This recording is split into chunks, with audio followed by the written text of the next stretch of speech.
from the Grand Tetons. How exciting is that I'm here, made it to my 48th state.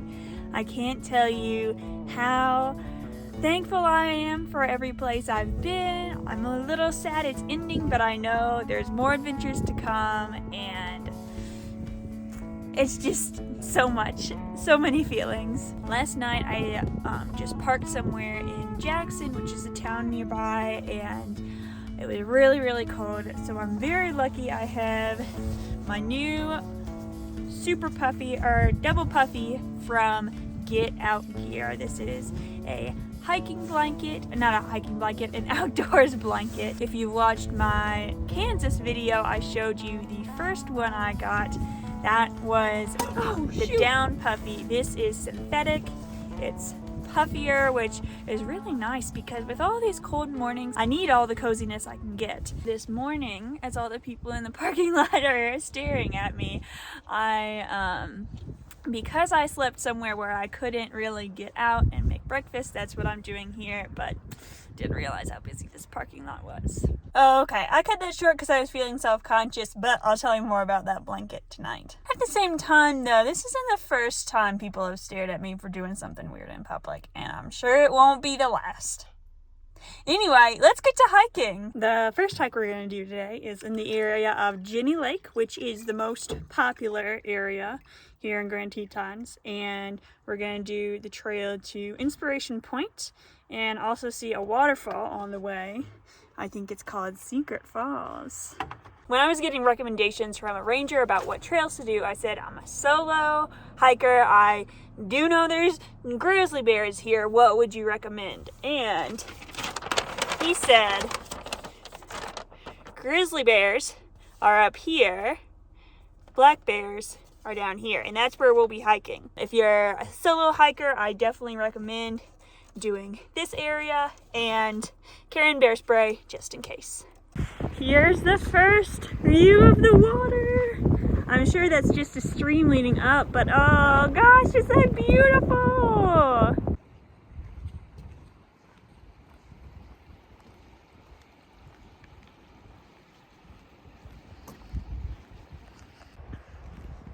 Oh, my bad, it's Hidden Falls, not Secret Falls that we're going to.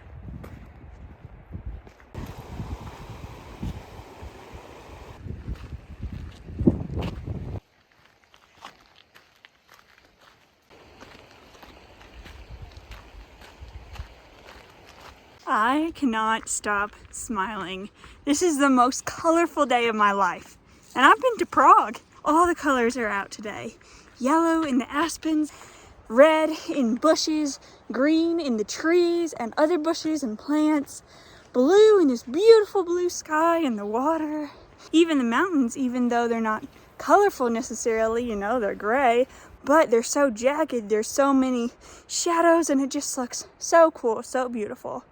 I'm noticing that I feel like kinship towards other people on this trail, and I'm thinking a lot of the times when you're having a good experience with other people that are having a good experience, you just feel a connection, like at a concert or something. It's so cool. I wish more people would get out and hike for that reason, to realize how connected we all are.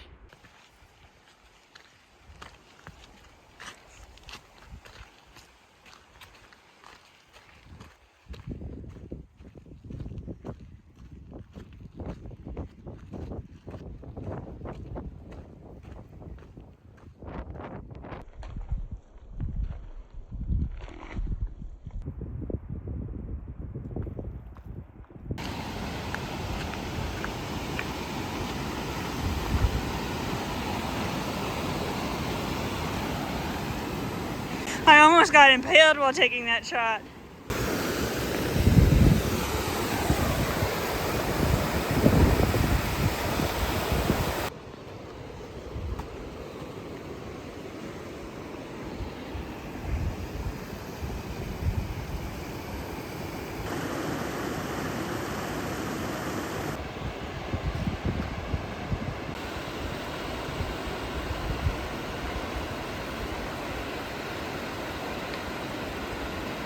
Beautiful waterfall. Now it's going to be a bit of a climb to Inspiration Point.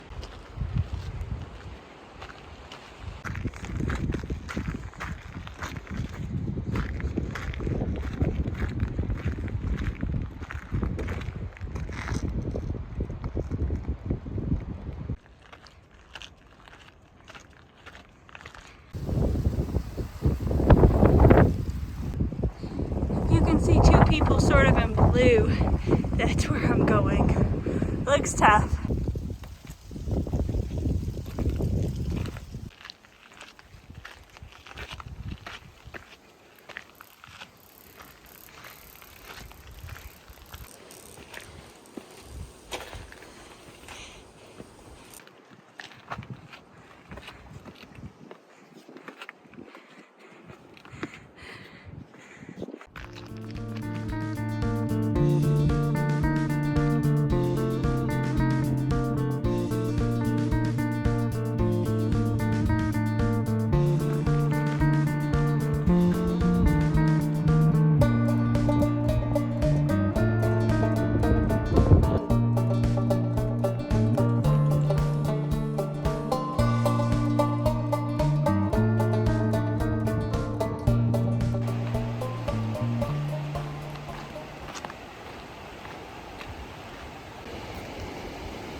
Well, I, for one, feel properly inspired.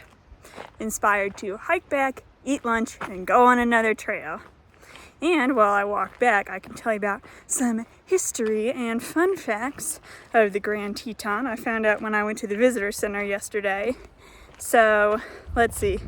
The mountain range forms because of tectonic plates, one going down, one going up. You know, the usual way mountains form. Shout out to tectonic plates. I love your work. And let's see.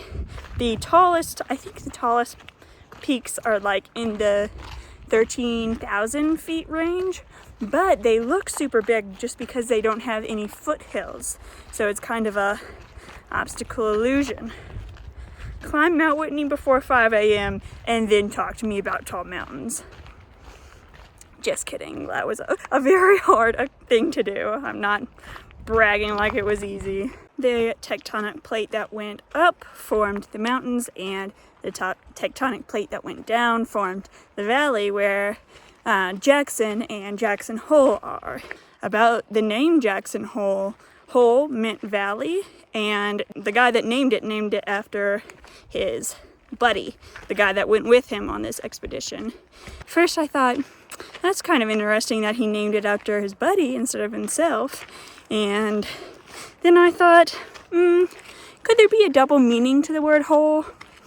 Especially belonging to a person. Maybe it was an anatomical reference. Maybe. Speaking of immature names though, Grand Tetons, I kid you not, actually means big breasts in French. Sometimes we get to thinking, oh, people these days are so lewd, no reverence for anything. Well, French Canadian fur traders in the 1800s were just as bad. But now, all that aside, before these fur trappers, the people living here and taking care of the land were the Shoshone, Crow, Blackfoot, Nez Perce. I'm sorry I forgot how to pronounce this, but I think it's Gros Ventre and many others. So this place has been loved by people for years and years.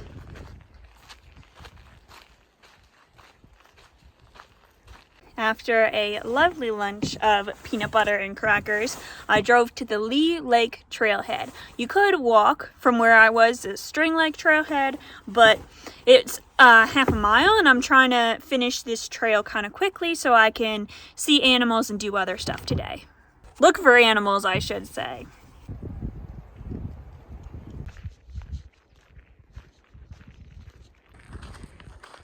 Should I go left or right? What's it gonna be? What's it gonna be? Congratulations to everyone that said right.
I'm just walking along, and is that sand that I see?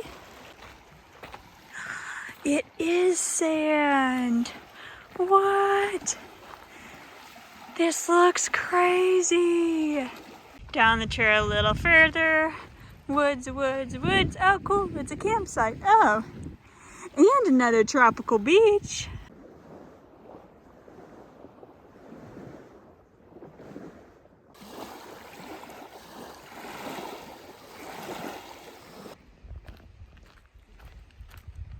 This is the last of the Lee Lake campsites.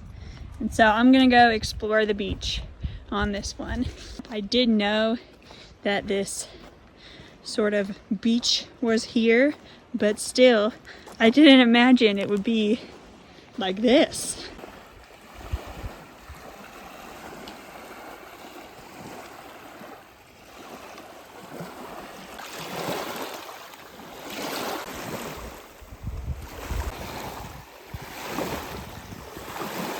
The ranger that told me about this place said I should walk out and look at between those two canyons.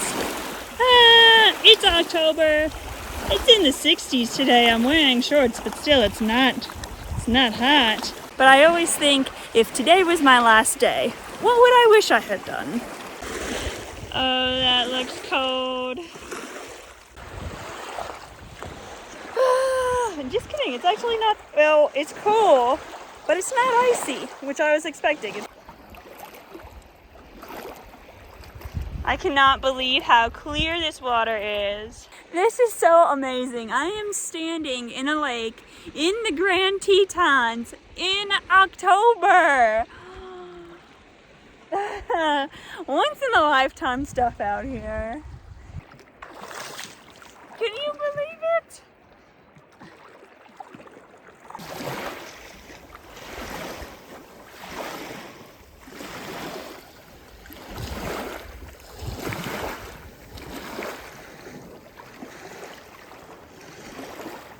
This was one of the most surprising and spectacular places in the whole lower 48, I think. But for now, I do need to get back on the trail so I can hopefully make it to my campsite before the sun sets.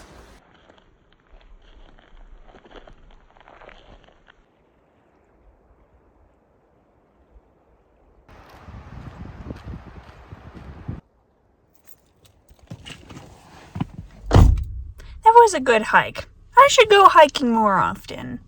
But anyway, next my plan was to try to go see animals or hurry up and get to my campsite quickly, but I'm running out of water.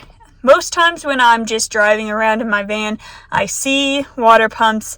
It hasn't been that much of an issue so far, but, well, I guess it has been a pain in the butt to always be filling up.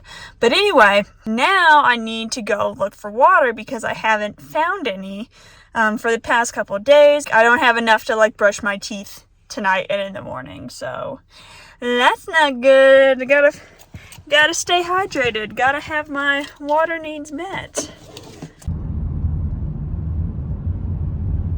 First place I'm gonna try is Signal Mountain Lodge because it was on the way, but I don't know, it's 6 o'clock. They might not be open anymore, and they might have all their outside water turned off for the winter, which has been the case everywhere I've been so far. Please be open. A guy was cleaning it, so now I'm gonna try the general store, which looks closed from the outside, but we'll see. They had water, which was great, very exciting. It's definitely a relief.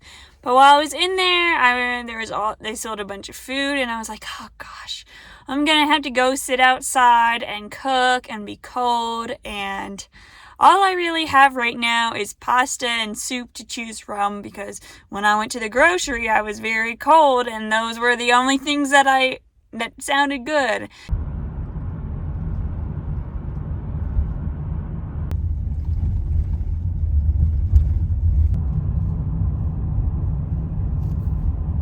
I am bummed about cooking outside in the cold, but I couldn't help but stop at this place. Let me show you.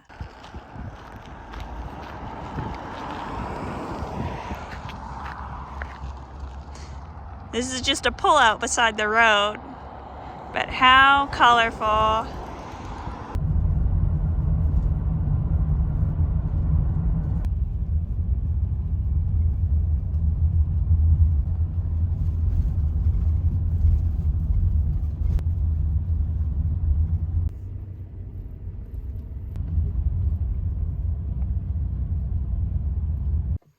I'm at my very beautiful free campsite.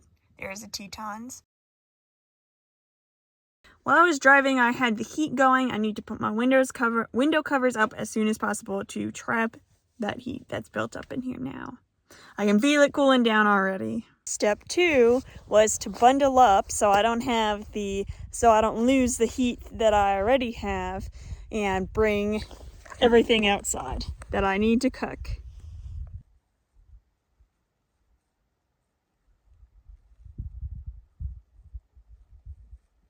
I am settled in. I'm making my ramen. While I'm doing this, I can tell you about my blanket from this morning. So to review, Get Out Gear double puffy synthetic blanket. It's big enough to cover you up. Like my other one, it can wrap around you and then snap up if you want to wear it kind of like a cape or a shawl. It's sparking, but it's not catching. Okay, I went back to my car to get my other lighter. I think my little one finally bit the dust, which I'm really sad about. I got that on my first ever solo backpacking trip in Red River Gorge, Kentucky. This is my other blanket. This one packs down to maybe like slightly bigger than this anyway. For backpacking, this would probably be the best choice, but really just hanging out in my van and stuff, I like the double puffy because that extra puffiness, just the psychology of a puffier blanket just feels more cozy. Before we lose the light totally, I'm gonna show you what beer I'm having if I can find it. I'm not gonna open it just yet because I'll have it with dinner, but it's called Cowboy Gold, and it is a Coast style ale. It looks so cool. I love the can design. By Snake River Brewing. Oh my gosh, the Snake River is down there. And that is the river I camped by in Ohio when I made the video about this electric coat I have. I love the Snake River. I didn't get done with my dinner till after dark. Then I settled in for a cold night's sleep.